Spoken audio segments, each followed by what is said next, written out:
So psychiatric mobility following disaster, epidemiology following disaster, psychiatric mobility following disaster, epidemiology, risk and protective factors. The field of traumatic stress has developed around victims for three types of event. This is the disaster and the war and criminal assault. So if you will say war, if you will say disaster, this is unusual traumatic event. Like for example, flood, typhoon, or what we call natural disaster. While the war and criminal assault are the events that occur infrequently, meaning inconstant with events such as criminal assault and motor vehicle accidents that occurs daily in a large urban community. So this is, though it's not unexpected, but it's generally affects single individual or small groups rather than a very large population. So the role of the disaster research. So systematically, research contribute a process of challenging this propensity or the tendency of the disaster. So the avoidance and the amnesia. So the challenge for the uh, mental health community is to extend the treatment and skills and develop health delivery system. This is able to this will tend to help as a uh, first responder. So disaster research as an area in investigation has number of specific differences from most areas in a psychiatric research. The core process of science is the consideration of the previously existing body of knowledge that is further developed and refinement through subsequent investigation. So the previous research from the previous disaster will help to develop new intervention that help to lessen the uh, traumatic event that may caused by the disaster.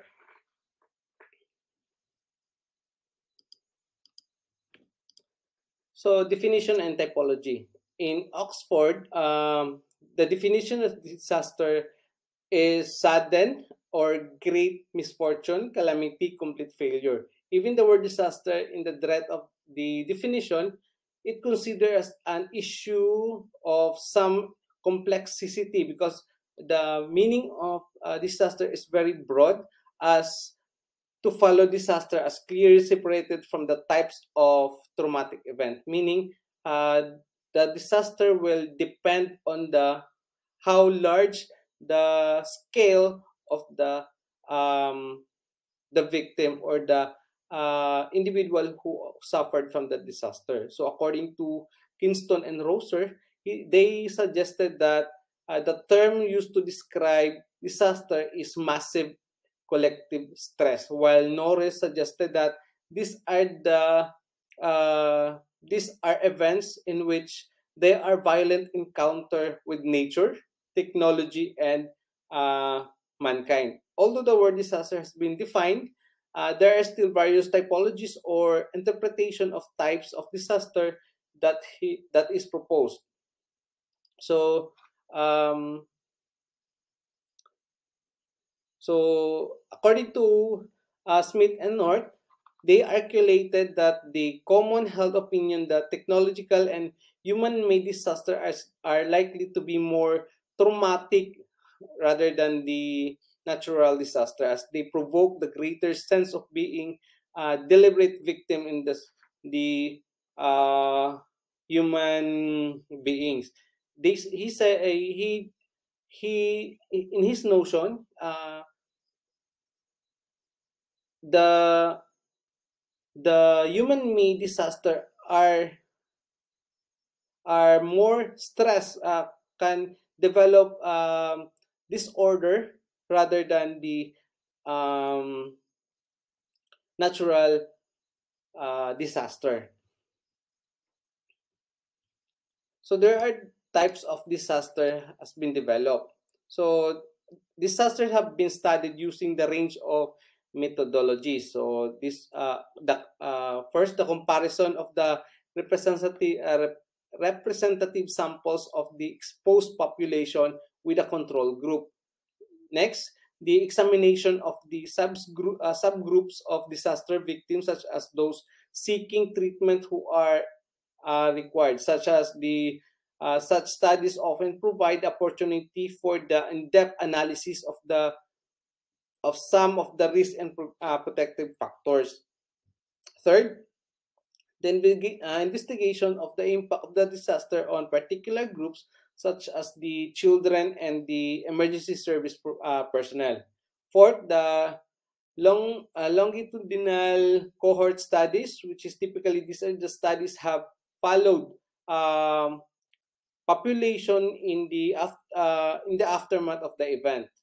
So last, it's identifying the individuals in a general community sample have in a particular disaster exposure, and comparing them to the people who have been exposed to a traumatic event or have no traumatic exposure. So it in this particular study, they tend to compare uh, the vulnerability of the people who are um, have the exposure of traumatic, and those people who have no traumatic exposure.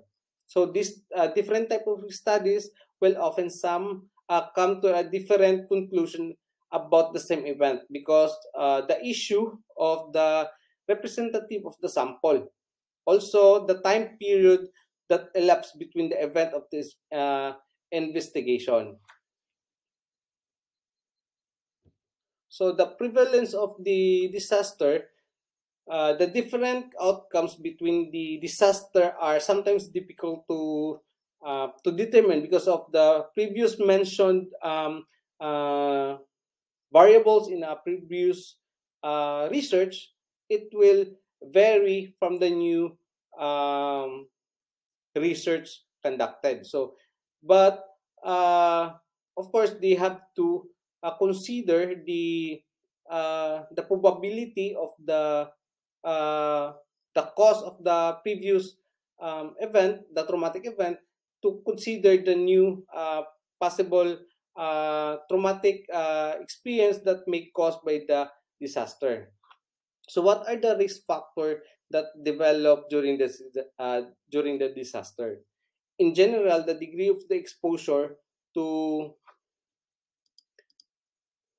the the degree of the exposure to the disaster is a critical determinant who is the risk uh, and the level of psychological morbidity. So the effect of the exposure are exemplified by Swisset study for of the factory disaster. He shows that mortality and injuries are dependent upon the distance of the explosion, and it's in turn correlated strongly with the later development of PTSD. The effect of the exposure are exemplified by Wayseth study in the factor disaster.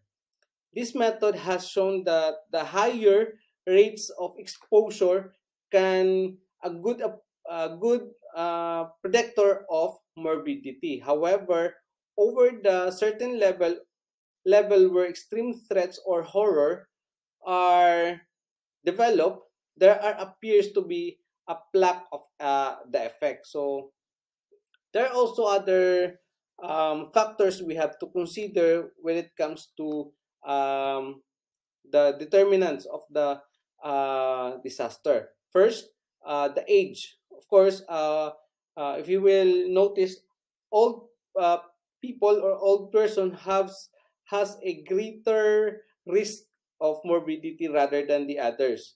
Second, the intercurrent diversity. Third, the gender. It appears that women are they are more greatly risk for psychological distress rather than male. Uh, Also, the socioeconomic factors, the ethnicity and the socioeconomic factor are also a great important factor to consider. Prior psychological symptoms are also considered as the impact of psychological symptoms prior to the disaster has been extremely studied as a predictor of the adjustment aftermath of the disaster. So protective factors.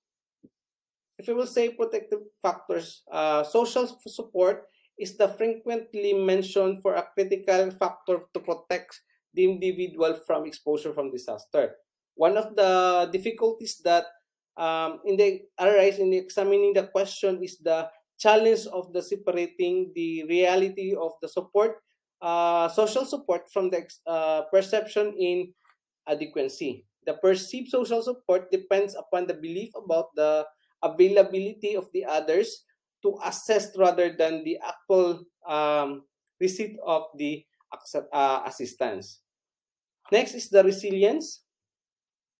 Uh, there are three models of adaptation when it comes to resiliency: the normality, positivity, positive psychology, and normal maturity. It provides the extent to consider the nature of resilience. Many of the attributes of well-adjusted life in the circumstances of um, subordinates vicinity are very different from the skill that would allow the individual to optimally survive from the critical stress. The literature referred to about something support indicates that attachment can be risk factor in the setting of disaster, whereas the absence of the